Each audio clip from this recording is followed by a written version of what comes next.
कि ये शूद्र पैदा क्यों हो गए, ये हरिजन पैदा क्यों हो गए हैं। पैदा हो जाने का कारण है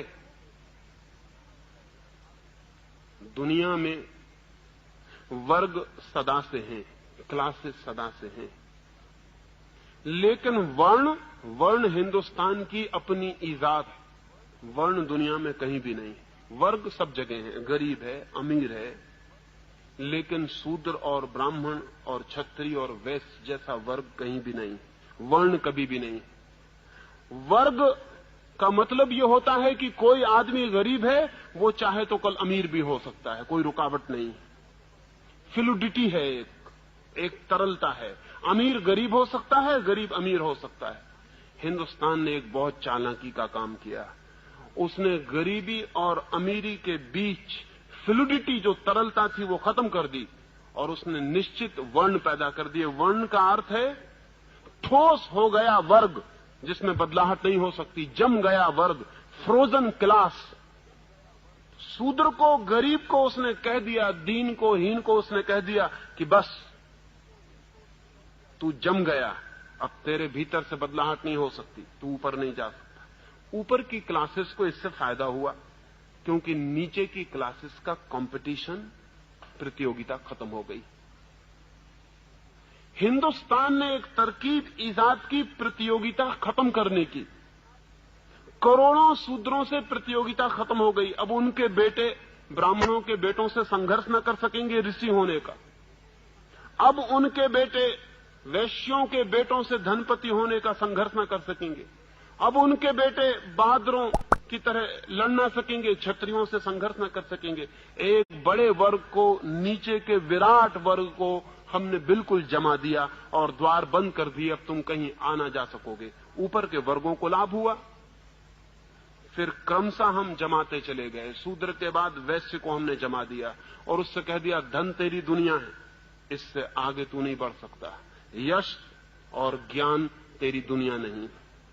क्षत्रिय को कह दिया कि यश तेरी दुनिया है लेकिन ज्ञान तेरी दुनिया नहीं। और सबके ऊपर वो जो ज्ञानवान है, वो जो पंडित है, वो जो ब्राह्मण है, वो बैठ गया। ये वर्ग जमा दिए, इससे प्रतियोगिता खत्म हो गई और समाज जड़ हो गया। हिंदुस्तान को वर्ण से जितनी मृत्यु मिली, जितनी जड़ता मिली, उतनी किसी और चीज से नहीं मिली। इसका फिर परिणाम अनंत रूपों से घातक हुआ। हिंदुस्तान पर हमला हुआ। हिंदुस्तान पर हमला हुआ तो शूद्र ने कहा हमें क्या मतलब है, शूद्र को क्या मतलब है। भंगी भंगी रहेगा, चाहे मुसलमान दिल्ली में बैठे कि हिंदू बैठे कि अंग्रेज बैठे, भंगी में क्या फर्क पड़ने वाला है, भंगी भंगी रहेगा। भंगी ने कहा हमारा भाग्य तो तय है, तो कोई भी राजा हो हमें क्या हानि है, हम तो अपने चलते चले जाएंगे, जो हम करते हैं करते चले जाएंगे। हिंदुस्तान की विराट जनता वर्णों के कारण हिंदुस्तान के जीवन में अरुचि से भर गई, विरागपूर्ण हो गई। हिंदुस्तान कभी गुलाम ना होता अगर हिंदुस्तान में शूद्र ना होते। हिंदुस्तान कभी गुलाम ना होता अगर हिंदुस्तान में वर्ण ना होते। हिंदुस्तान की वर्ण व्यवस्था ने हिंदुस्तान में ऐसे तबके बांट दिए कि एक आदमी को कोई जरूरत न रही चिंतित होने की।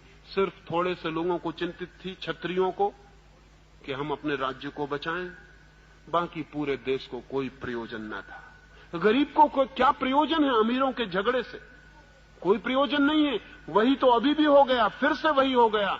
अंग्रेज हिंदुस्तान से गए, गरीबों ने सोचा था हमें कुछ मिल जाएगा, फिर उनको पता चला कुछ नहीं मिलता।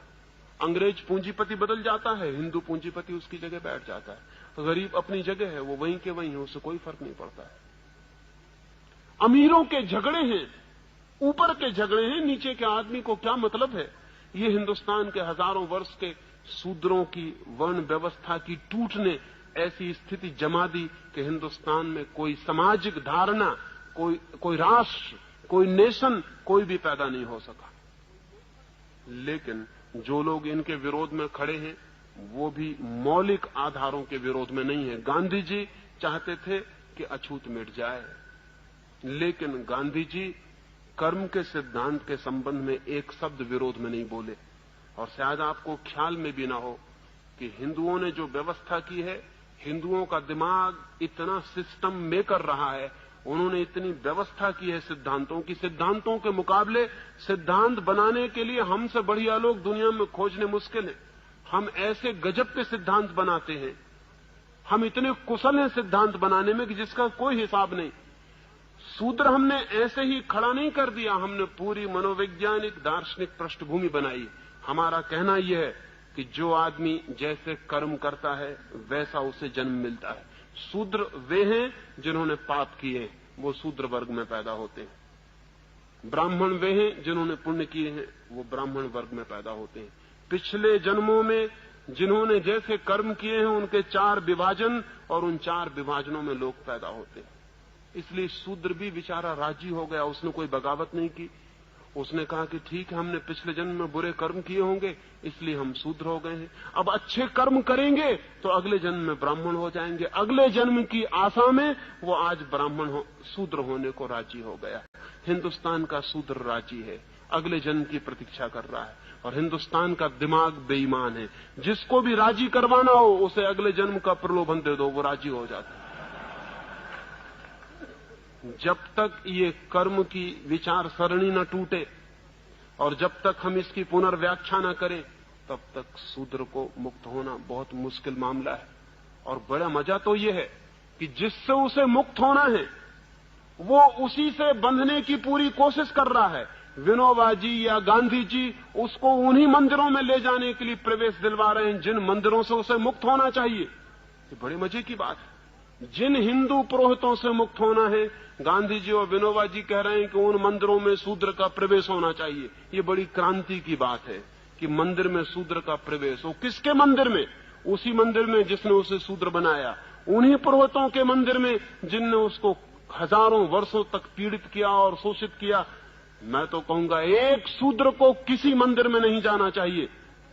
अगर सारे ब्राह्मण पैर पड़े तो भी नहीं जाना चाहिए, क्योंकि उस मंदिर में क्यों जाना जिस मंदिर ने तुम्हें तोड़ा और नष्ट किया और बर्बाद किया और शोषण किया। लेकिन गांधी जी और उनके सब साथी कहते हैं कि मंदिर का द्वार खोलो, हम शूद्र को मंदिर में ले जाएंगे। बड़ी क्रांति हो रही शूद्र को मंदिर में ले जाने की। ये ब्राह्मण का ढीला पंजा जो हो रहा है उसको फिर कसे जाने की तरकीब है, फिर ब्राह्मण के हाथ में पहुंच जाएगा ये शूद्र उसके मंदिर में जाते ही। आज वर्ण टूटने के करीब आ गए हैं, व्यवस्था टूटने के करीब आ गई, उसको फिर से नई शक्ल देके फिर उसको उसी व्यवस्था के भीतर रखने की कोशिश चल रही है। डर है कि कहीं शूद्र हिंदुओं के बाहर न चला जाए। लेकिन शूद्र को हिंदू के भीतर रहने की जरूरत क्या है? सच तो यह है किसी को भी हिंदू होने की जरूरत क्या है, किसी को मुसलमान होने की जरूरत क्या है? आदमी होना पर्याप्त है। और जिसको आदमी होना पर्याप्त नहीं मालूम होता वो हिंदू या मुसलमान होने से कुछ और विकसित नहीं हो जाएगा। आदमी होना काफी है। हिंदुस्तान में एक क्रांति की जरूरत है कि शूद्र तो कह ही दें कि अब हम हिंदू नहीं हैं, लेकिन बहुत से वे लोग जो शूद्र नहीं हैं और बुद्धिमान हैं वे भी कह दें कि हम हिंदू नहीं हैं। और बहुत से वे लोग जो बुद्धिमान हैं कह दें कि हम मुसलमान नहीं हैं। बहुत से वे लोग जो बुद्धिमान हैं कह दें कि हम जैन और ईसाई नहीं हैं, हम आदमी हैं। और अगर हमें खोज लगनी है सत्य की, अगर हमें प्रभु को खोजना है तो हम खोजेंगे, लेकिन हिंदू के मंदिर में नहीं, मुसलमान के मंदिर में नहीं। इतनी बड़ी दुनिया उसका मंदिर है, हम यहीं खोजेंगे। हम क्यों किसी मंदिर की बंद दीवारों के भीतर जाएं? इतना विराट मंदिर है उसका, हम इसका दर्शन यहीं करेंगे। लेकिन इसकी हिम्मत शूद्र भी नहीं जुटा पाते। वो भी कहते हैं हम हरिजनों को अधिकार दो, हम हरिजनों को जगह दो, मंदिर का द्वार खोलो, हम भीतर प्रवेश करेंगे। तुम किससे अधिकार मांगते हो? और ध्यान रहे, अधिकार मांगने वाले कभी भी स्वतंत्र नहीं हो सकते। अधिकार मांगने वाले कैसे स्वतंत्र हो सकते हैं? जिनसे अधिकार मिलेंगे वे उनके परतंत्र बने ही रहेंगे।